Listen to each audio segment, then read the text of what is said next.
I read 25 5-star books in 2023, which is actually ridiculous, out of 86 books in total. No, I don't know how I managed it.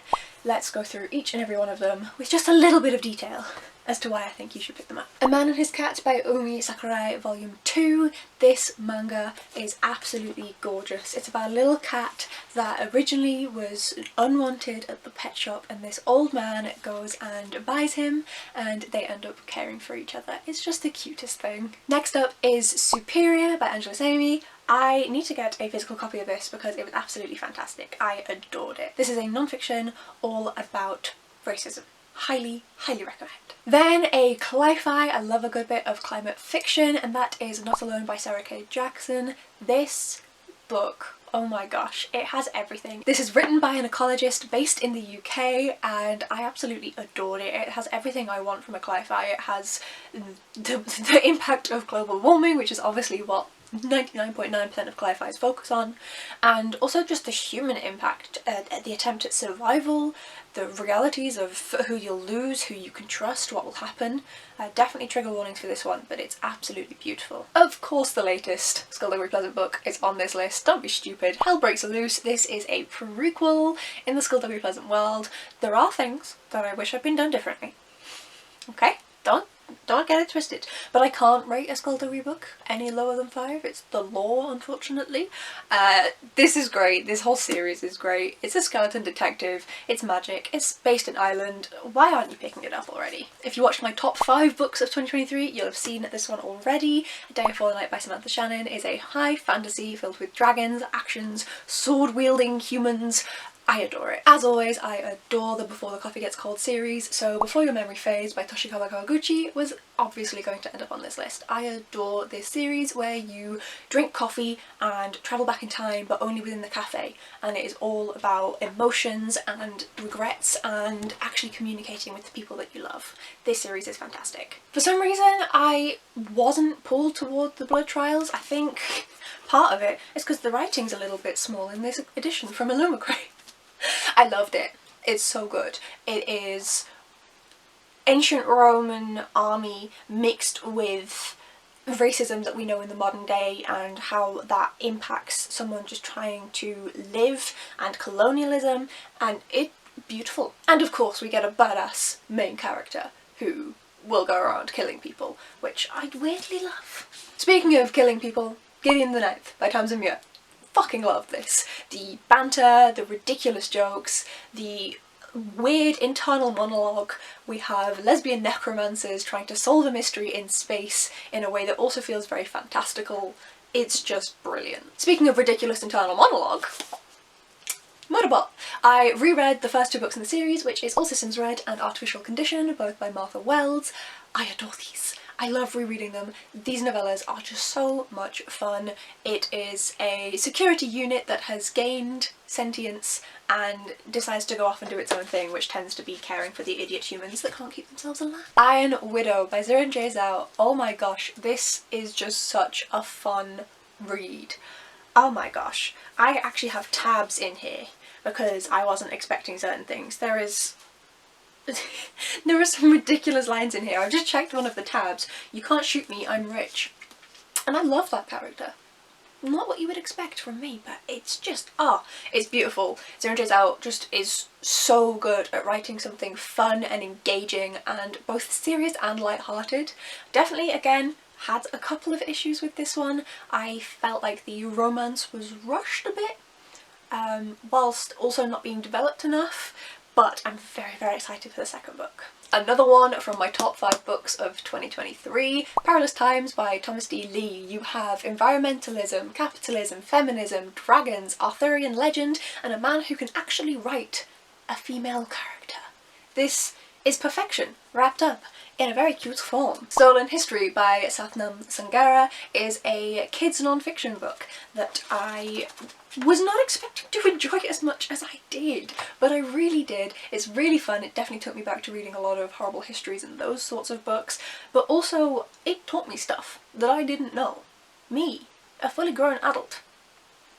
I need to read more middle grade non-fiction, clearly. This was great fun. Also, Empire Land is written by the same author and is an adult book, so I need to pick that one up. Another one from my top 5, and that is The Secret History by Donna Tartt. This problematic, issue-filled book that is far too long at 600 pages had me in its grasp, and it's beautiful.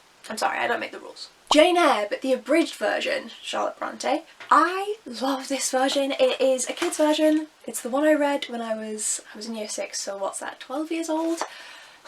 It's so good. It is so good. This is what made me love the Jane Eyre story. I'm so glad I was introduced to this before the original, because the original is, like many classics, too long.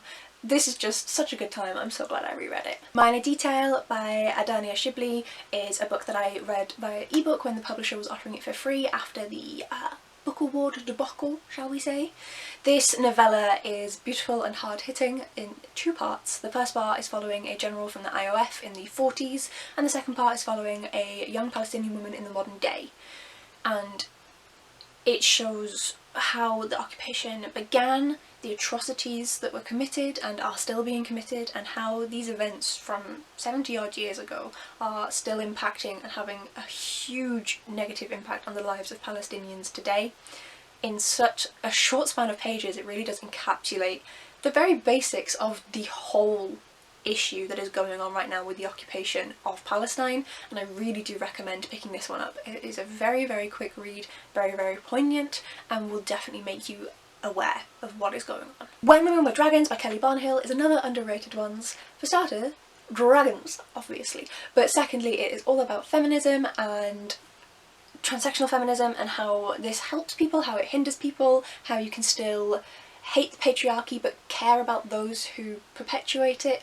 It's really well done, lots of nuance, and not enough people are talking about it. My first adult novel from Elizabeth Acevedo, Family Law, and I loved it. It is just as great as all of her other books that I have read. I adored this so much. So this one definitely does have more adult themes than her YA books, but they are very much of the same vibe. It is magical realism, little bits of magic interspersed in amongst reality, following Dominican Republic individuals living both in DR and in the US.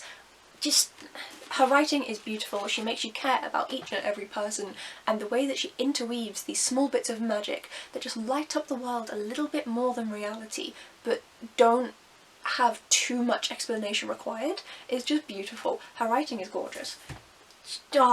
Amazing. Becoming, which is Michelle Obama's memoir, is absolutely amazing. I love that whilst of course marrying her husband was a key part of her life, it is mentioned in the same way that it would be if Michelle had become the president of the US. It is important, it has shaped her life, but it is not the be-all and end-all of her life, and her life is fantastic. She's done so many amazing things, both pre and post FLOTUS.